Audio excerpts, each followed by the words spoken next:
Hey there, we are back this week. I hope you all had a wonderful Thanksgiving and that you enjoyed the pumpkin pie recipe that I posted up for you last week. Well, we took a break from our Tuesday live video. So this week I asked you all a question, and I wanted to know what your single biggest frustration or challenge is when it comes to your hormones. And we had a couple good responses, and I wanted to be able to address those. So one of you said, I want to know why I can't exercise. And it's not super specific, but I'm going to guess that it's the thing that we all struggle with exercise is, where do I find the energy? Where do I find the time?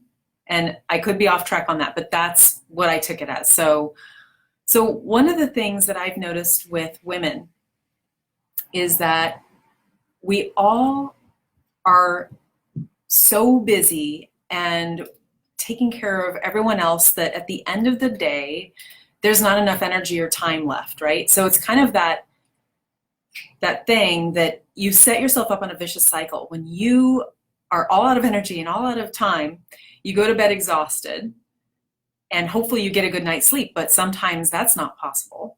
And in the morning, you wake up and you have to get up and do it all over again. So if you're constantly in that lack mode when it comes to energy and time, we all have the same amount of time, right? But what do you do with that time? How do you prioritize things? Are you busy taking care of everyone around you so that at the end of the day, there's nothing left for yourself? It really is about habit. So you have to be able to build that structurally into your day. But there's more than that, right? What about the energy? How do you feel? How much can you accomplish in a day? And we have these set of all the stuff we have to do. So whether we have kids or we have a business or a career, we have a lot we have to do, and we can never get it all done. So this is the key of why I started the Empowered Women's Health Project. Because imagine if you did sleep through the night, get a really good quality night's sleep, and you woke up feeling tons of energy, and you were, jump out of bed with all the energy that you wanted. And you went about your day in a really balanced, even keel way. So you didn't feel irritable, you didn't feel tired, you didn't feel depressed or anxious or stressed, then probably you'd be able to make really good decisions with your diet, or you'd be able to say, oh, I have the energy to go out and work out right now. There is a life force in us that wants to do these things, but when we are so overburdened by trying to get everything done, that we're not able to give back to ourselves. It really is that vicious cycle. So the way that I help women with that is I look at what their stress response is and what their stress response is doing to cause hormone imbalances. And these hormone imbalances really do wreak havoc on us. They cause us to have fatigue. They cause us to have anxiety, depression, insomnia, food cravings, all these different issues that women are struggling with every day, these daily struggle type of issues. So it is this adrenal and hormone imbalance that I've been talking about incessantly this year.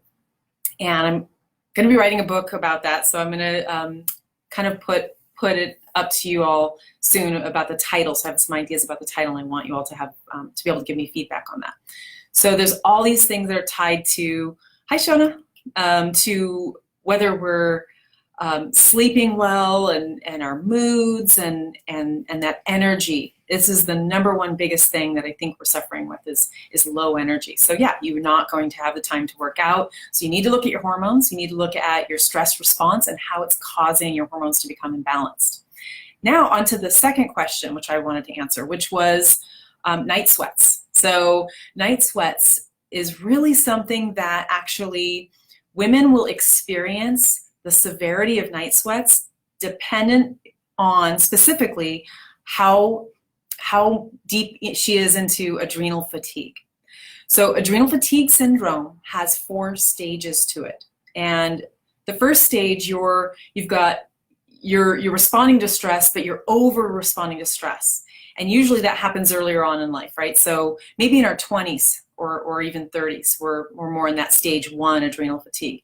We're making a bunch of cortisol when we have stress, and we feel like, you know, we can run from the bear just fine. We've got all that cortisol. But over time, with either chronic low-grade stress or even one big traumatic event, your adrenal glands cannot put out that much cortisol for long periods of time.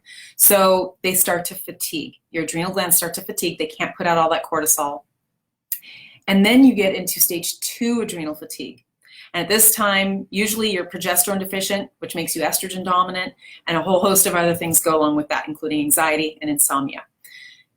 Weight gain, you know, mood, you know, irritability, PMS, migraines, there's different things that are associated with it, but those are the big things. Then there's stage 3 adrenal fatigue, where your cortisol goes too low and other things are starting to look low. And then stage 4, everything's low.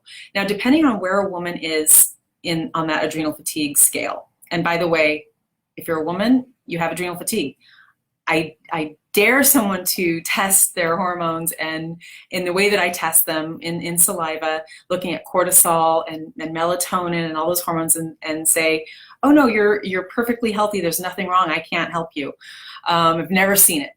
So, but what I wanted to point out about night sweats is that your night sweats will be only as severe as the level of adrenal fatigue that you're in. So when a woman is really healthy in her stress response and she hasn't been suffering from adrenal fatigue for years, like most of us have, then if your adrenal fatigue is healthy, how do you say it? Adrenal fatigue is healthy, but if you don't have that bad of an adrenal fatigue, you're not going to have that bad of night sweats. So the night sweats really happen. Like it's common to have mild night sweats as we go through that transition, but if you are having night sweats pretty severely, then there is an imbalance, and that imbalance needs to be looked at.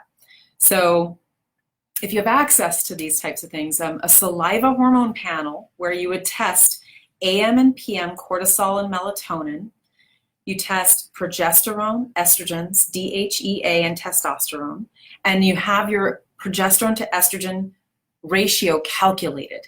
That is going to tell you exactly what level of adrenal fatigue that you're in and what to do about it. So when you have those results, and whatever's too high, whatever's too low, bring those into balance. I do that for my patients over 3 months, and then we retest, and at that 3-month mark, they're about 50% improved.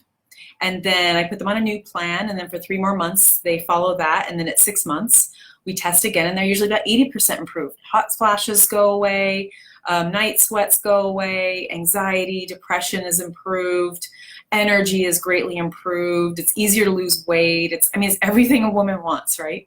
So it's really, this is an epidemic. Every woman has some level of adrenal fatigue unless she's already addressing it and in a very specific way, methodical way.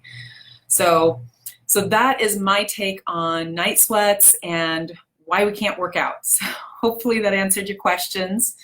And thanks for posing those, and let me know if you have any other questions. And thanks for watching today. Have a great week.